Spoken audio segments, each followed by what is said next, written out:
Kita hitung bersama-sama untuk bubar gunungannya. Sebentar. Sedang sesuai dengan 1,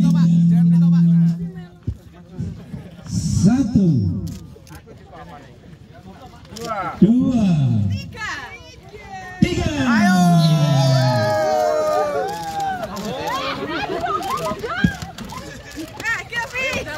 Ayo.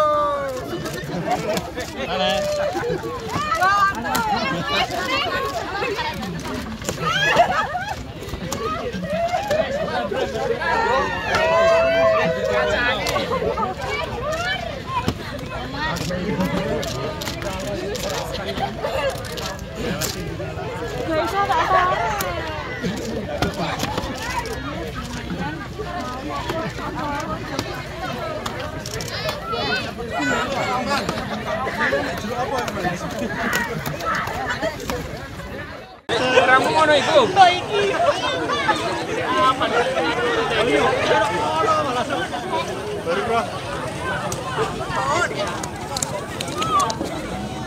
Bu, ini dapat apa itu, Bu? Ini ada sorol, ada wortel, terong, sama lepet kupat. Ikut acara apa tadi, Bu, ini, Bu? Acara panen apa? Bibit kopi. Bibit kopi ya. Tadi ini di sini makan apa aja, Bu? Makan opor. Makan bareng ya, Bu ya? Gimana, Bu, perasaannya? Seneng, Bu? Alhamdulillah senang. Bu sinten namanya? Sumiati, nggih, suwun. Dan bagi para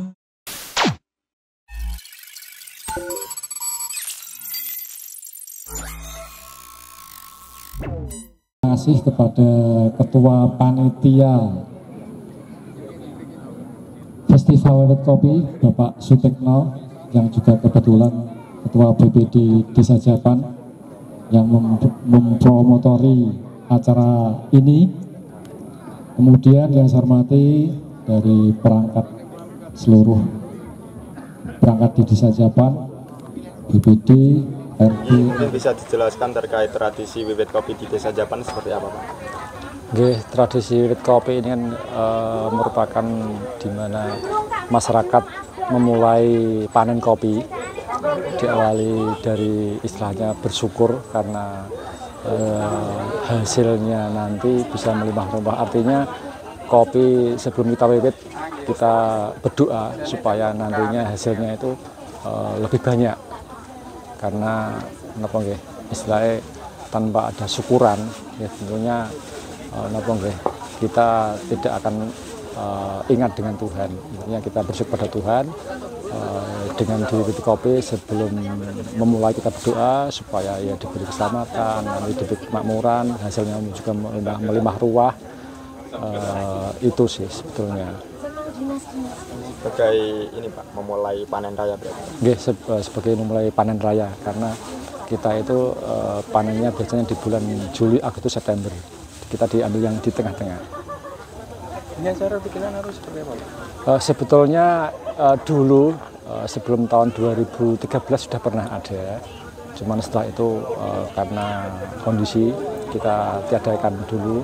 Dan alhamdulillah respon karena ini usul dari masyarakat, kita tentunya dari pemerintah desa, kemudian pengelola desa wisata, terus kemudian dari Pak Darwis, di Bumdes menyambut baik, makanya kita langsung gerak cepat, meskipun ini istilahnya mendadak karena dari 2 minggu ya Mas, 2 minggu kita melakukan ini dengan persiapan yang sangat-sangat minim ya. Kita sudah berusaha, yang penting masyarakat senang, masyarakat antusias, dan kita jadi mungkin tadi yang sudah lihat mulai dari Mbak Surabaya tadi, dari doa bersama, terus jalan naik kan termasuk itu kan termasuk usaha yang harus melewati perjalanan jauh istilahnya ya, karena nanti itu kan harus melewati rintangan juga termasuknya itu. Intinya kita berusaha supaya nanti hasilnya tanah ini, hasil panen ini supaya melimpah ruah gitu, Pak. Artinya untuk vakum selama 11 tahun mungkin lebih dari 11 tahun malah kita. Jadi hampir 15 tahun kita vakum, dan kita mulai hari inilah karena kebetulan kami kan ya termasuk sudah menjadi desa wisata. kita bersyukur masyarakat sudah mulai istilahnya sudah paham wisata, kemudian juga dengan adanya diadakan ada seremonial segala macam, masyarakat akan lebih antusias gitu ya. Tadi kan juga ada kirap dan kemudian simbolik ngeluruk itu bisa dijelaskan mana? Kalau kirap ini kan di Japan ini kan tidak hanya bukan hanya kopi, ada hasil bumi yang lain, ada pisang, ada jeruk pamelo, ada alpukat, ada cengkeh, ada ganyong, pisang segala macam. Karena di sini ini kan termasuk tanah yang subur, kita tanam apa saja bisa dan hasilnya pun melimpah ruah. Makanya dengan adanya gunungan kita harapkan apa yang ada di sini ini bisa tentunya harapan kami bisa berkembang semuanya, tidak hanya kopi, tidak hanya alpukat, tidak hanya jeruk gitu. Kalau potensi kopi di Japan sendiri seperti apa? Kalau potensi kopi sebetulnya karena kami ini kan sebagian besar katakanlah 60%, 70% ya, itu petani kopi, kemudian jeruk pamelo, berikutnya baru mengikuti. Karena di sini kan sistemnya kan tumpang sari mas, tumpang sari, jadi bawahnya itu kopi, sampingnya juga ada lainnya, ada pisang, ada ganyong, ada talas, nanti di atasnya lagi ada alpukat dan jeruk. Makanya mungkin kopi di sini mungkin agak berbeda ya, mungkin karena kontur tanahnya berbeda atau seperti apa, mungkin seperti itu. Jadi makanya kita punya branding negeri kopi kembali lestari seperti itu. Harapannya ya kita melestarikan di samping alamnya, kita juga seimbang juga seperti itu mas. Kalau panen kopi di Japan sendiri per tahun itu sampai berapa? Per tahun bisa 300 ton lebih, lebih ya, lebih. Dari berapa banyak petani? Dari sekitar 450-an petani, mungkin lebih malah. Untuk lahannya Pak? Untuk lahan sekitar 190 hektar lebih mas, di atas 200 hektar. Di atas 200? Ya. Meliputi tanah pajak dan tanah perhutani, tanah negara. Untuk kualitasnya sendiri Pak seperti apa dan mungkin pemasarannya sudah sampai mana? Untuk saat ini karena kebanyakan masyarakat kan tidak punya alat untuk proses kopi ya. Jadi ada yang beberapa yang dijual langsung, ada yang diproses secara sebisanya, ada yang memang harus dipilih-pilih yang merah, baru lainnya menyusul seperti itu. Kita harus pilah-pilah juga. Tapi intinya kopi di sini alhamdulillah dengan proses yang benar hasilnya lebih baik. Di daerah lain kan ada kopi yang harganya melonjak tetapi stoknya malah terbatas. Nah itu kalau di Japan sendiri kayaknya hampir sama mas. Di tahun ini penurunan hasil panen bisa separuh. Kenapa Pak untuk faktornya? Faktornya biasanya kan gini. Pohon kopi ini kan ada yang modelnya di TS, model balap.